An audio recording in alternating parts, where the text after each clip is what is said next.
ना बोननाय मोनसे सोमोनांथाव दोरोङारि ना बोननाय बादायलायनाय जानो हागौ नोंथाङा बे बादायलायनायखौ सिगाङाव खोनाफेराखै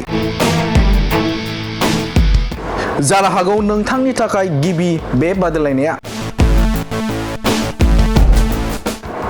बे बादायलायनायाव नोंथाङा मोननो हागोन गोबां लाख रां बे बादायलायनाया गोरलै नाथाय नोंथांनाव खाफाल थानो नांगोन नंगौ बिटिआरनि अदालगुरि हालामनि टंला बेरगाव हारसापारा फिश फार्मार एसोसिएशननि बानजायनायाव गिबि खेबनि थाखाय बोरसिजों ना बोननाय बादायलायनाया दिनै सोलिगासिनो दं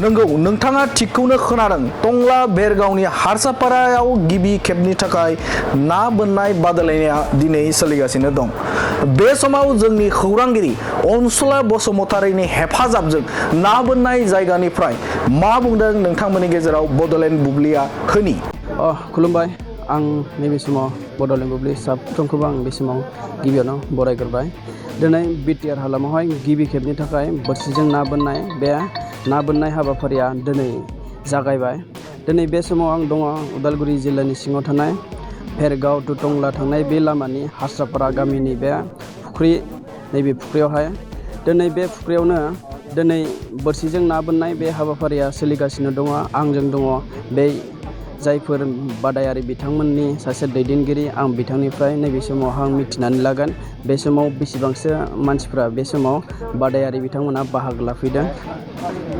गिबियावनो नोंथांखौ खुलुमबाय दिनै नोंथांमोना बोरसिजों ना बोननाय बादायलायनाय हाबाफारि लादों दिनै बे समाव बेसेबांसो मानसि जादों जोंनि बेहाय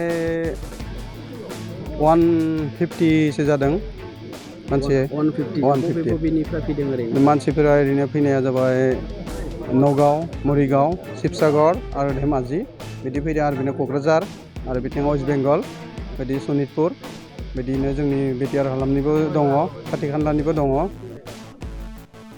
बेनिफ्राय खाथि खालानिबो दङ जोंनि बेहाय बेनिफ्राय लकेलनि बेसेबांसो बाहागो लादों लकेलनिफ्राय जोंनि जथेस्थ'खिनि बाहागो लादों जोंनि लकेलनिनो बुंनो थाङोबा गोदानै सोलोंदों मानसिफोराबो फैदों निस्सय जोंखौ हेफाजाब होदों बिथांमोना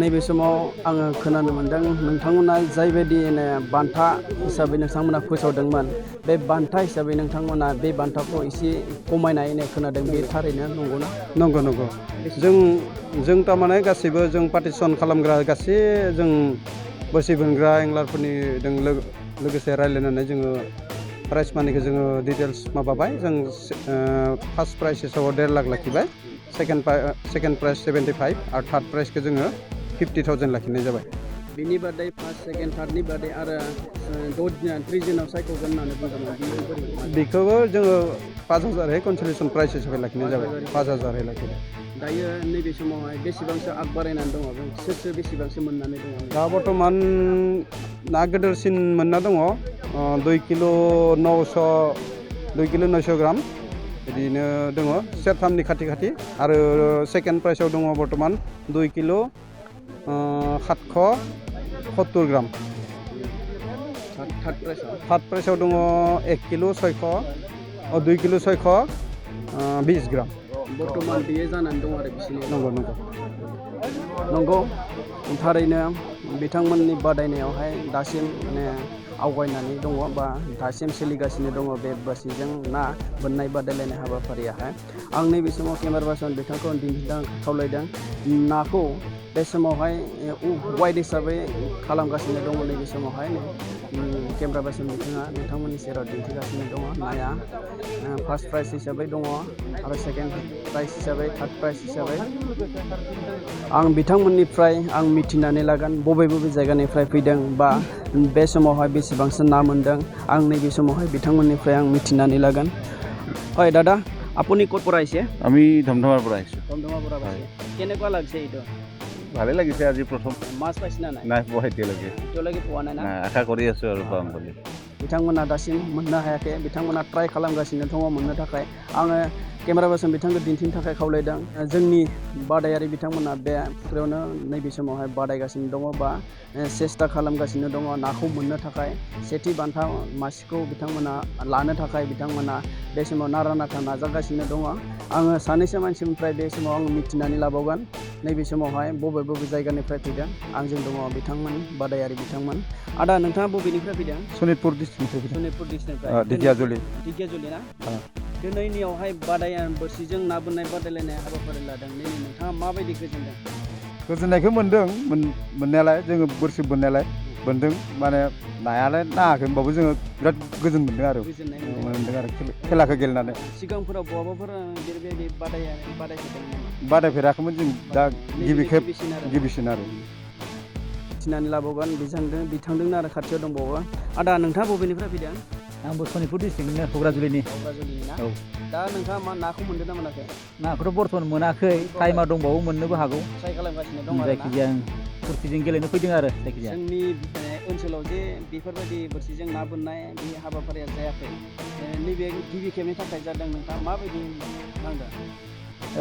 बिटिआर ओनसोलावथ' दा गिबि खेबनि थाखाय बेखौ खेलाखौ खोनानानै गोजोननायबो मोन्दों आरो गेलेनो मोनना मोजांबो मोन्दों। थिग बेबायदिनो उनफ्राव जोंनि बर'फ्राबो बिदिनो ना बोननायफोरखौ सोलोंलांबाय थानो हागोन बा रोंलांगोन। दा बेयाव नुनो मोन्दों गुबुन गुबुन जायगानिफ्रायबो फैदों।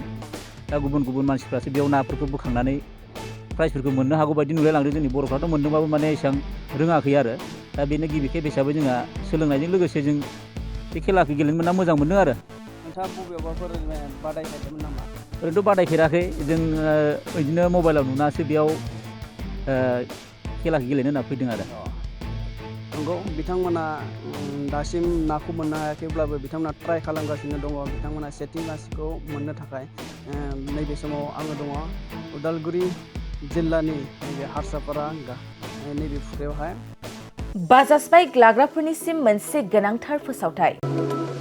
क'क्राझार सहरनि दावहारु अट' एजेन्सिया दासान्दि फेस्टिभ ल'न एन्ड एक्सचेन्ज अफार होगासिनो दं। एसेल' बिबांनि रां होग्रोनानै गाव गावनि लुबैनाय बाजाज बाइकखौ बायनो हागोन। बे सोलिफु फेस्टिभ ल'न एन्ड एक्सचेन्ज अफाराव बाजाज कम्पानिनि गासैबो मडेलनि बाइक जेरै पालसार, सिटि, प्लेटिना, एवेन्जार, डमिनार आरो गोदानै लन्च जानाय बाजाज मडेलनि पालसार N150खौबो मोननो हागोन। बे सोलिफु फेस्टिभ ल'न एन्ड एक्सचेन्ज अफाराव गोबांद्राय नङा RC इन्सुरेन्स लाफानानै 9,999 रां बेसेनावनो लवेस्ट डाउन पेमेन्ट होनानै बाइकखौ लानो हागोन। नोंथांमोना क'क्राझार सहरनि दावहारु अट' एजेन्सिजों लोगोसेनो कारिगाव फेस्टिभ आउटलेट, दतमा फेस्टिभ आउटलेट आरो बडगाव फेस्टिभ आउटलेट ब्रान्च श'रुमावबो होबाय थानाय फेस्टिभ ल'न एन्ड एक्सचेन्ज अफाराव फैनानैबो लानो हागोन। मोजांसिन बाथ्राया बेसोबावदि दावहारु अट' एजेन्सि श'रुमनिफ्राय बाइक बायग्राफोरनो 5 लिटार पेट्रल आरो गंनै हेलमेटबो फ्रि एसुवेर्ड गिफ्ट महरै हरनाय जागोन। अब्ला दानो बुकिं खालाम 6003991187 नङाब्ला 8822018193 जानबुं अनजिमायाव।